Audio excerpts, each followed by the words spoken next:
Hello dear students, so welcome to my channel Academy Villa. I am Astosh and let's begin today's class.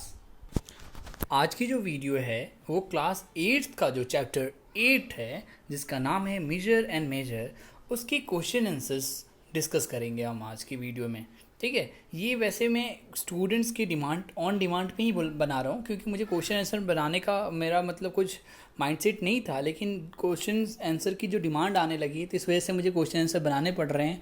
और आप देख भी रहे होंगे कि इस वीडियोस को बनाने में इन वर्ड फाइल जो मैं क्रिएट कर रहा हूँ फिर PDF कन्वर्ट कर रहा हूँ, इसमें काफ़ी टाइम लग रहा है। इस वजह से मुझे थोड़ी वीडियोज़ लाने में देरी लग रही है। आशा करता हूँ आगे से मैं इसको टाइम टू टाइम जल्दी से अपडेट किया करूँगा, ऐसे ही आपके रिस्पॉन्स आते रहेंगे तो मुझे और अच्छा लगेगा। चलिए फिर बिना देरी किए हम शुरू करते हैं इस चैप्टर का क्वेश्चन आंसर्स को। तो इसमें जो पहला चैप्टर है जो पहला क्वेश्चन है वो हम देखते हैं, जो आंसर द फॉलोइंग क्वेश्चन करके है, थिंक एंड टेल के रिगार्डिंग है।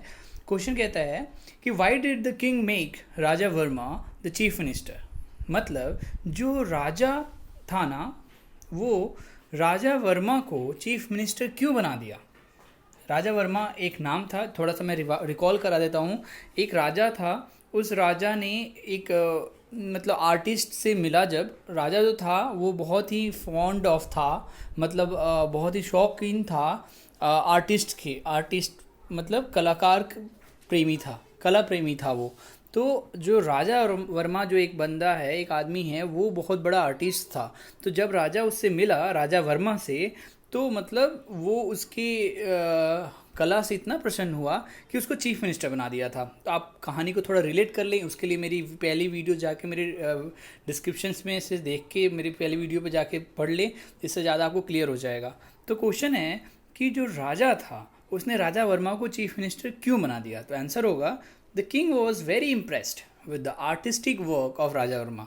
जाहिर सी बात है, मैंने अभी यही बताया कि जो राजा था वो बहुत इम्प्रेस था राजा वर्मा के आर्टिस्टिक काम से, यानी कि कलाकृतियों से बहुत प्रसन्न था। So he rewarded him the post of chief minister. इस वजह से राजा ने राजा वर्मा जो कि एक कलाकार था उसको क्या बना दिया, चीफ मिनिस्टर बना दिया। अगला क्वेश्चन पढ़ते हैं, whom did the elders approach to get rid of the chief minister। अब मतलब इसमें है अप्रोच मतलब पहुंचना, किसके पास पहुंचे, मतलब जो बूढ़े बुजुर्ग थे उस राज्य के, वो किसके पास पहुंचे। To get rid of, to get rid of का मतलब होता है छुटकारा पाना।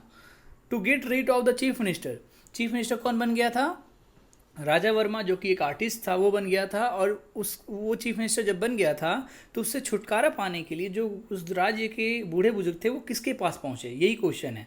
तो आंसर होगा द एल्डर्स, यानी कि बूढ़े बुजुर्ग approached Tenaliraman to get rid of the chief minister. यानी कि जो बूढ़े बुजुर्ग थे वो तेनालीराम के पास गए ताकि वो चीफ मिनिस्टर जो कि राजा वर्मा को बनाया गया था उससे छुटकारा पा सके। तीसरा क्वेश्चन है, why did Tenaliraman appoint a carpenter as a cook. Question है कि तेनालीरामन ने एक कारपेंटर, एक बढ़ई को मतलब रसोइया के रूप में क्यों बनाया, मतलब रसोइया क्यों बना दिया। आंसर होगा कि Tenaliraman appointed a carpenter as a cook to make the king realise his mistake. जो राजा ने गलती की थी ना, उस गलती की सबक सिखाने के लिए तेनालीरामन ने ऐसा किया। चलिए अगला क्वेश्चन है, when did the king realise his mistake. मतलब राजा को उसकी गलती का एहसास कब हुआ। तो आंसर है when Tenaliraman indicated the king about his mistake the king realise the matter.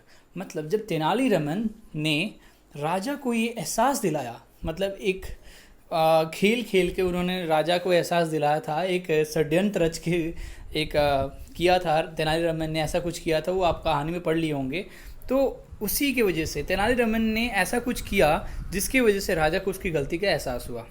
ठीक है, आगे ट्रू एंड फॉल्स है। द क्वेश्चन पहला है, the king was fond of games. Fond of मैंने बताया था शौकीन, राजा जो था वो गेम का शौकीन था, बिल्कुल नहीं, फॉल्स होगा। वो तो आर्टिस्ट कलाकृतियों का प्रेमी था, है ना, इसलिए फॉल्स होगा। Tenali Raman was a wise man. Tenali Raman जो था वो एक बहुत बुद्धिमान इंसान था, बिल्कुल सही, ट्रू होगा। The carpenter made very delicious food for the guests. क्या ऐसा हुआ था क्या कविता मतलब कहानी में कि जो कारपेंटर था, जो बढ़ई था, उसने बहुत स्वादिष्ट भोजन बनाया था, बिल्कुल नहीं, फॉल्स होगा। Only the king and the queen were invited for lunch. जो बस एक राजा और उसकी रानी ही बस इन्वाइट किए गए थे लंच पे, बिल्कुल नहीं, फॉल्स, सभी आए थे। All the guests at the dishes with much interest. मतलब जितने भी गेस्ट आए थे, जितने भी अतिथिगण आए थे, उन्होंने बहुत इंटरेस्ट, बड़ी चाव से खाना खाया था क्या? बिल्कुल नहीं, फॉल्स। तो ये ट्रू एंड फॉल्स खत्म हुआ। आगे देखते हैं। क्वेश्चन है कि the following sentences of this story are not in correct order, arrange them in proper order, one has been done for you. कहने का मतलब है कि ये जो, देखिए यहाँ पे कम से कम 6 लाइन्स है ना, 1 2 3 4 5 6, 6 लाइन्स जो हैं वो एग्जैक्ट सीक्वेंस में नहीं है। मतलब कहानी के हिसाब से होता है ना कि कौन सी लाइन पहले हुई थी, कौन सी लाइन जो थी वो पहले घटित हुई थी, उसके अनुसार आपको इसको क्रम में सजाना है। तो जो लाइन है उसका आपका मतलब समझ में आना चाहिए, तभी जाके आप इस आंसर को, क्वेश्चन को सॉल्व कर पाएंगे। तो मैंने उसको सजा रखा है, देखिए यहाँ पे लिखा है मैंने कि following are in the correct order, और उसी सारे क्वेश्चंस को 6 जो लाइंस थी उनको मैंने अरेंज किया है। पहले यहाँ पढ़ लेते हैं, पहले थोड़ी थोड़ी हिंदी। पहला क्वेश्चन है कि the king was very pleased with the artist when his portrait was ready. यानी कि जो राजा था वो बहुत खुश हो गया था जब उसका पोर्ट्रेट राजा वर्मा ने बनाया था। तो ये मतलब ऐसे करके सारे लाइंस आपको पढ़ने पड़ेंगे और हिंदी समझनी पड़ेगा, उसके हिसाब से आपको क्रम में सजाना होगा। तो एक बार इसका क्वेश्चन तो आपके पास बुक में होगा, मैं उसका आंसर को थोड़ी देर के लिए होल्ड करके रखता हूँ ताकि आप इसका स्क्रीनशॉट ले लें या फिर थोड़ी वीडियो पॉज करके देख पाएँ। फिलहाल अभी मैं आपको आंसर एक एक करके पढ़ाता हूँ, समझाता हूँ लाइन को। तो पहला आंसर होगा कि कृष्णदेव राय, राजा का नाम था Krishnadeva Raya, was known for his patronage. मतलब ये जो लाइन है कि Krishnadeva Raya was found for his patronage of poets, scholars and fine arts. मतलब ये तो बात सबसे पहले ही बोली गई थी ना कि राजा जो था कृष्णदेव राय वो बहुत ही मशहूर था। किस बात के लिए? क्योंकि वो जो कवि होते थे, जो साहित्यकार होते थे, जो फाइन आर्ट्स के मतलब शौकीन होते थे, उनका वो संग्रह करता था। ठीक है, इस लाइन से ये पता चला। फिर he invited a famous artist to draw a portrait. हाँ, उसके बाद ही तो उसने बुलाया था एक फेमस आर्टिस्ट जिसका नाम था राजा वर्मा, ताकि वो उसका पोर्ट्रेट बना सके, यानी कि उसका चित्र उकेर सके। तीसरी लाइन में होगा कि the king was very pleased with the artist when his portrait was ready. अब जो राजा था वो बहुत खुश हुआ जब आर्टिस्ट ने उसका पोर्ट्रेट बना दिया। फिर चौथा लाइन होगा कि अपार्ट फ्रॉम दिस, इसके अलावा Raja Varma drew images of famous character from Purans man and women. मतलब उसके पोर्ट्रेट के अलावा और भी बहुत सारे चित्र बनाए उसने, बहुत पुराने पुराण वगैरह से लेकर। Overwhelmed by joy, Krishnadev Rai called the artist and asked him what he wanted. तो जब उससे भाव विभोर होके कृष्णदेव राय जो कि राजा था वो बहुत खुश होके मतलब आर्टिस्ट को बुलाया जिसका नाम राजा वर्मा था, उसको बुला के पूछा कि वो क्या चाहता है, क्योंकि राजा उस पर प्रसन्न है, ऐसा करके। फिर ये होगा कि the king rewarded Raja Varma with the chief ministership, और लास्ट में क्या हुआ, राजा ने राजा वर्मा को चीफ मिनिस्टर बना दिया। चलिए अगला क्वेश्चन पढ़ते हैं। Answer each of the following question in about 30 words. 30 word में एटलीस्ट कम से कम मतलब 30 वर्ड तक के आंसर होने चाहिए, है ना। उससे कम भी होगा तो चलेगा, लेकिन उससे ज़्यादा नहीं, ऐसा करके है। मतलब छोटे क्वेश्चन टाइप हैं। ठीक है, पढ़ते हैं। पहला question, what was Krishnadev Rai known for. मतलब जो कृष्णदेव राय जो कि राजा थे वो किसके लिए जाने जाते थे। तो आंसर है Krishnadeva Raya was known for his patronage of poets and scholars, he was also fond of fine arts. मतलब कृष्णदेव राय जो थे वो किस चीज़ के लिए फेमस थे, मैंने अभी पहली लाइन पढ़ी थी अभी थोड़ी देर पहले। वो फेमस थे कि कवि और जो साहित्यकार थे उनका संग्रह करते थे, मतलब उनको अपनी सभा में रखते थे, है ना। और साथ ही साथ वो ही was also fond of fine arts, और साथ ही साथ वो बहुत ही शौकीन थे फाइन आर्ट्स के, यानी कि सुंदर चित्रकारी के भी बहुत शौकीन थे। Why was the king very pleased with the artist when he saw his portrait. Why was the king very please, please मतलब खुश होना, प्लीज्ड मतलब, तो राजा इतना खुश क्यों हुआ with the artist when he saw his portrait. जब मतलब राजा खुश कब क्यों हुआ जब उस आर्टिस्ट ने राजा का चित्र उकेरा, तब वो राजा क्यों खुश हुआ। तो आंसर होगा कि when the artist drew the king's portrait it seemed that the king was alive under the frame, he became very pleased to see such a fine, means portrait होगा यहाँ पे, such a fine art, ART art होगा यहाँ पे, sorry.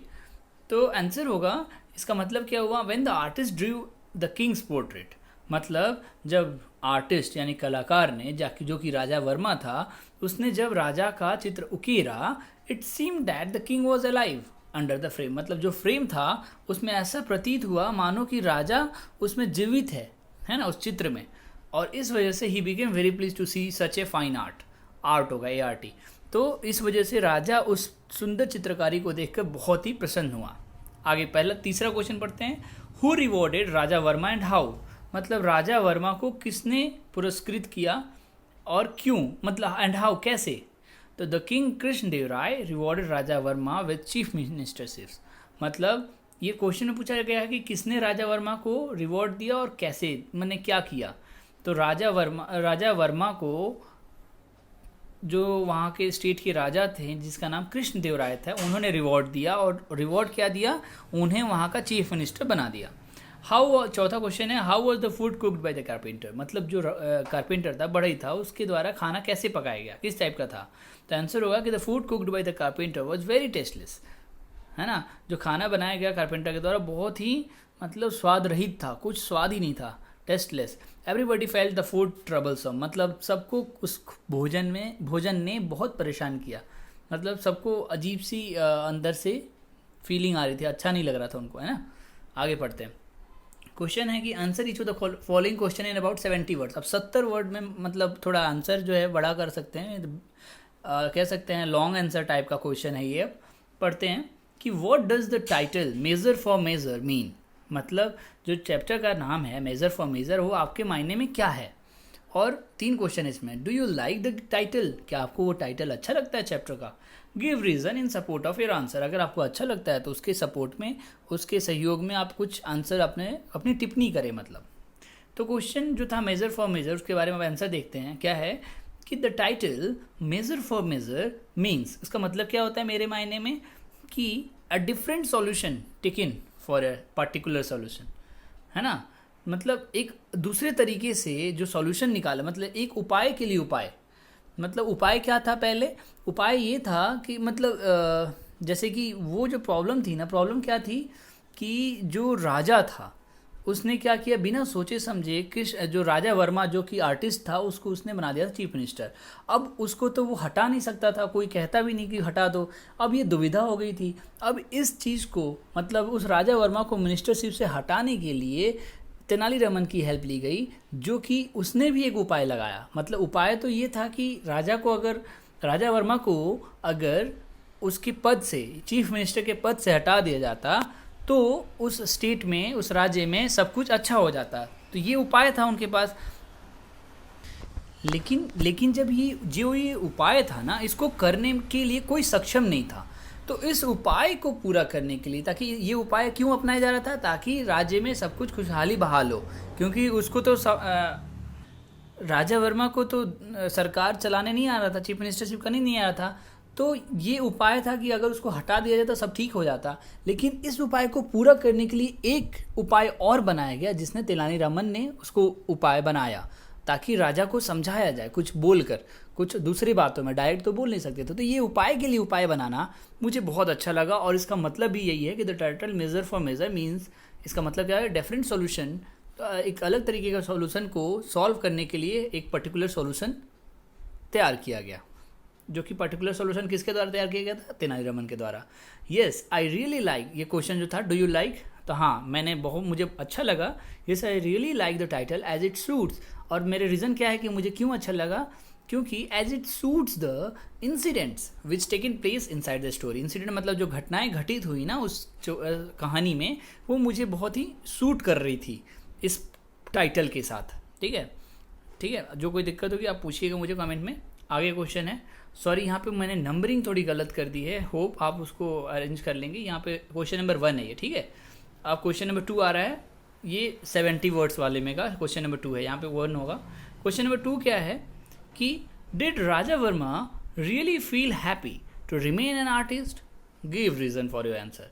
मतलब जो राजा वर्मा थे, क्या वो अंदर से सच में खुश थे क्या बहुत, कि अगर वो फिर से आर्टिस्ट बन जाए तो।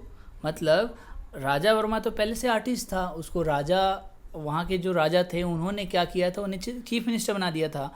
तो यही पूछा जा रहा है कि did Raja Varma really feel happy to remain an artist, मतलब राजा वर्मा जो थे फिर से आर्टिस्ट बनना चाहते थे, खुश थे उस चीज़ में। अगर थे तो क्या आपका रीज़न क्या है, क्या कारण है। तो आंसर होगा yes, Raja Varma was really happy to remain as artist. Obviously जो राजा वर्मा तो उसका मन था कि वो फिर से आर्टिस्ट ही बन जाए। ए मैन कैन, ऐसा क्यों, रीज़न देता हूँ मैं अब।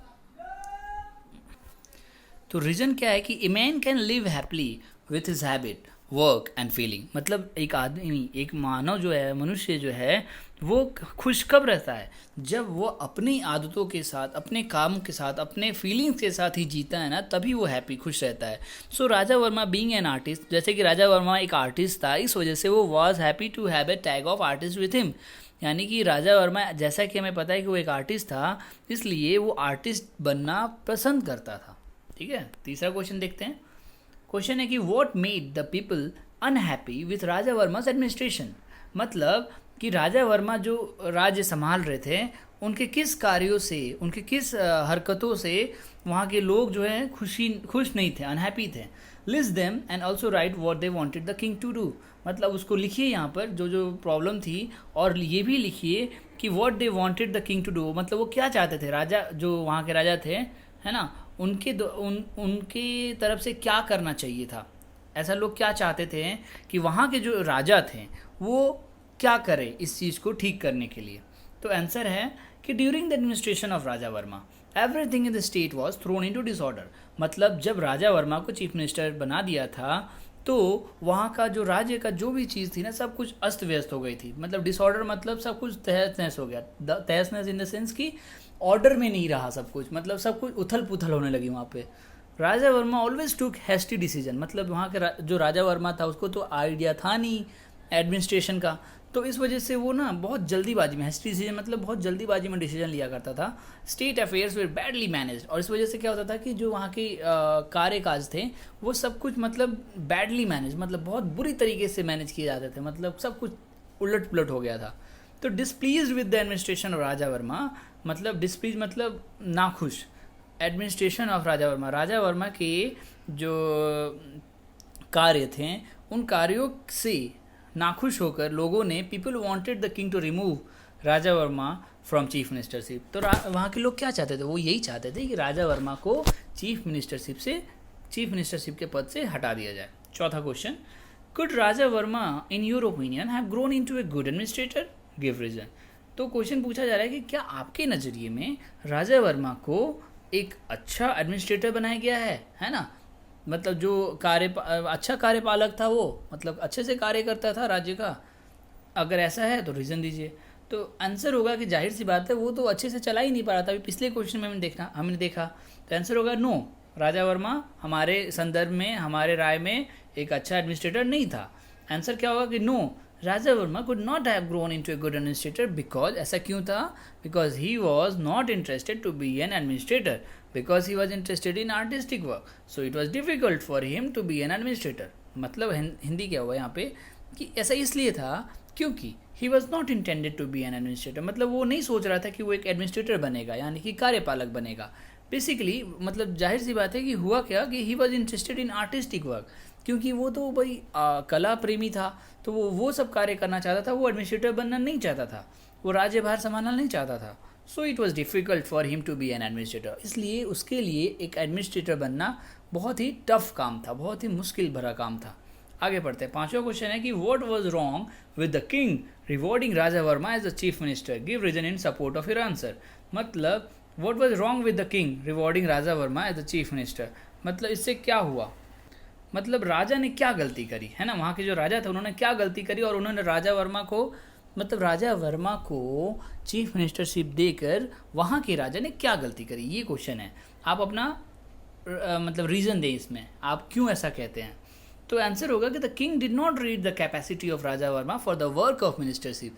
देखो राजा इतना भाव विभोर हो गया कि वो खुश होके उसकी कला को देखकर राजा ने उस उपहार के रूप में, रिवॉर्ड के रूप में तुरंत मिनिस्टरशिप बना दी। लेकिन उसने एक बार भी नहीं सोचा कि आखिर इसको ये चीज़ें आती हैं या नहीं आती, उसकी कैपेसिटी के बारे में नहीं जाना, राजा वर्मा के कैपेसिटी के बारे में नहीं, क्षमता के बारे में नहीं जाना, नहीं सोचा। Raja Varma had no interested in, Raja Varma को तो इसमें कुछ इंटरेस्ट ही नहीं था मिनिस्टरशिप में।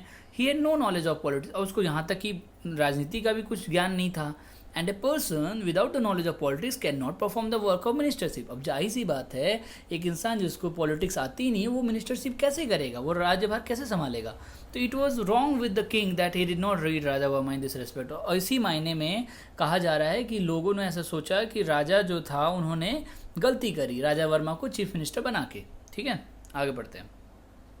अब देखिए ये सेक्शन जो है वर्ड स्टडी, इसमें कुछ वर्ड्स हैं, इसमें क्वेश्चन दिया हुआ है, 2-3 क्वेश्चन है, मैं देख लेता हूँ। C1 में क्या है, rearrange the letters in following group to make meaningful words, one has been done for you. मतलब क्या है, देखिए ध्यान दीजिए, PYPAH, ये कुछ ऐसे लेटर्स हैं, लेटर्स मतलब मिसमैच्ड किए गए हैं, इधर उधर पलट के रखे गए हैं, और आपको अरेंज करके एक सही वर्ड बनाना है। इससे कुछ एक सही वर्ड बनेगा। जैसे कि अगर आपको अच्छे से इसको अरेंज करते हैं तो ये क्या बन जाएगा, हैप्पी। इसलिए मैंने सारे क्वेश्चंस के आंसर लिख दिए हैं और आप इसको स्क्रीनशॉट लेके आप पढ़ सकते हैं, लिख सकते हैं आंसर। फिर भी मैं बता देता हूँ, ये सिट्रेट जो लिखा है इसको हम अच्छे से अरेंज करेंगे तो ये आर्टिस्ट बन जाएगा। पेन कार्टर जो लिखा है उसको हम कारपेंटर बना सकते हैं। सीमेंटर जो लिखा है उसको मिनिस्टर बना सकते हैं। नेमो जो होता है ये सारी कोई वर्ड मीनिंग नहीं है, इनको हम अरेंज करके एक वर्ड मीनिंग, अच्छा वर्ड मीनिंग बना सकते हैं जिसका कुछ मतलब हो, ऑथेंटिक। तो नेमो जो है वो विमेन बन जाएगा। ली पोप जो है उसको पीपल बना सकते हैं। तो ऐसे करके ये C.1 कंप्लीट हुआ। आगे पढ़ते हैं। C.2 में क्या है, correct the spelling of the following words. ये जो कुछ वर्ड मीनिंग्स हैं इनको हमें इसकी वर्ड मीनिंग्स को सही करना है, इसकी सही वर्ड मीनिंग्स लिखनी है। जैसे इक्वली है, इक्वली का ये स्पेलिंग नहीं होता, इसमें डबल एल होता है। ठीक है, दूसरा देखिए ओवरवेल्म्ड, यहाँ ध्यान दीजिएगा WHA नहीं होता है, WHE होता है। इनैप्ट जो होता है इसका स्पेलिंग ई होता है यहाँ पे एक ही जगह। ठीक है, मैजेस्टिक में भी एक ही जगह ई होता है, JA होता है, JA नहीं होता है, JE होता है। रिजाइंड मतलब का यहाँ पे G लगता है, RESIG होता है, वो यहाँ पे आंसर सही कर दिया मैंने। चलिए तीसरा क्वेश्चन है C.3 look at the following words from the story. देखिए कुछ वर्ड्स हैं, डिसऑर्डर एंड अनहैप्पी। तो इससे क्या बताया जा रहा है, मैं यहाँ पूरा पढ़ने नहीं जा रहा हूँ, कि इससे क्या बताया जा रहा है कि कुछ वर्ड्स जो स्टार्टिंग में डिस लगा है, अन लगा है, इससे क्या पता चलता है कि ये इसको बोलते हैं प्रीफिक्स, इन इंग्लिश प्रीफिक्स, इसको प्रीफिक्स बोलते हैं, जो पहले लगाया जाता है किसी वर्ड के।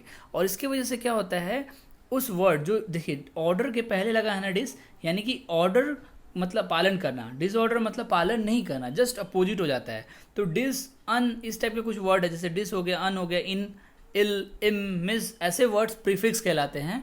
और ये प्रीफिक्स वर्ड अगर किसी वर्ड के पहले लग जाते हैं, मतलब प्रीफिक्स का मतलब ये होता है कि वर्ड के पहले जो वर्ड्स यूज़ हो रहे हैं, जो लेटर्स यूज़ हो रहे हैं, उनको प्रीफिक्स बोलते हैं।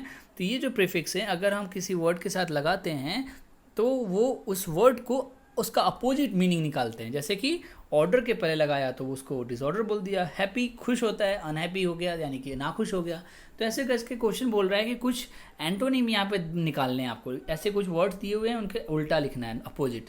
चलिए हम करते हैं इसको। लिटरेट, लिटरेट का हो जाएगा इलिटरेट, मिजरेबल का हो जाएगा अनमिजरेबल, मोबाइल का इमोबाइल, सेटिस्फाई का डिससेटिस्फाई, रिलेवेंट का इरिलेवेंट, मैनेज का मिसमैनेज, प्लीजेंट का अनप्लीजेंट, ऑर्गेनाइज का डिसऑर्गेनाइज, एलिजिबल का इनएलिजिबल। अब लास्ट है ये जो है मैच द फॉलोइंग था। आप इसको फिर से मैं एक बार पॉज कर देता हूँ, आप इसको लिख सकते हैं, लिखना हो तो स्क्रीनशॉट लेके। ठीक है, आगे देखते हैं। अब देखिए तो ये लास्ट है, तो ये वीडियो थोड़ी बड़ी बन गई क्योंकि इसमें क्वेश्चन भी ज़्यादा थे कुछ। तो अब देखिए मैच द फॉलोइंग में हमें करना है कि इस वर्ड्स का सिनोनिम्स होता है, मतलब इसके जैसे ही मतलब निकले। जैसे इमेज है, ये पहले से करके दिया गया है। इमेज का मतलब क्या होता है, पिक्चर हो सकता है। डिसीजन है, तो ये मैंने सब किया है। डिसीजन का मतलब क्या होगा, जजमेंट, है ना। डिसीजन मतलब भी मतलब निर्णय लेना होता है, जजमेंट मतलब निर्णय लेना होता है। ब्रिलियंट, ब्रिलियंट का मतलब ब्राइट, स्टूडेंट, एक्सीलेंट स्टूडेंट होता है ना, तो ये उसका मतलब हो जाएगा।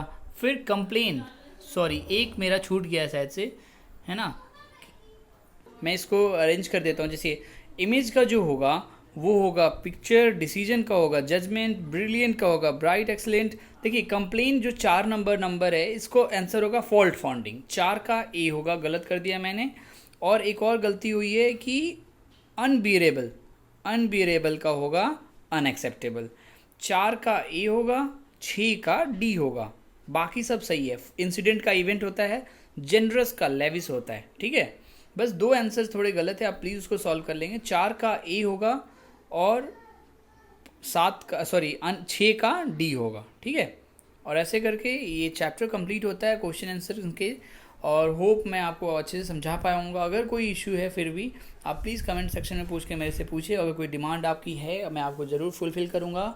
और मैं चाहता हूँ कि मेरी वीडियोस को आप ज़्यादा से ज़्यादा शेयर करें, ज़्यादा से ज़्यादा नीडी पर्सन तक पहुँचाएं, ताकि सबको भला हो। मैंने इसी पर्सपेक्टिव से मेरी वीडियोस बनाना शुरू किया था, ये चैनल बनाया है, और मैं चाहता हूँ कि आपको पूरी तरीके से हेल्प कर पाऊँ। होप मैं आपको अच्छे से समझा पाऊँगा।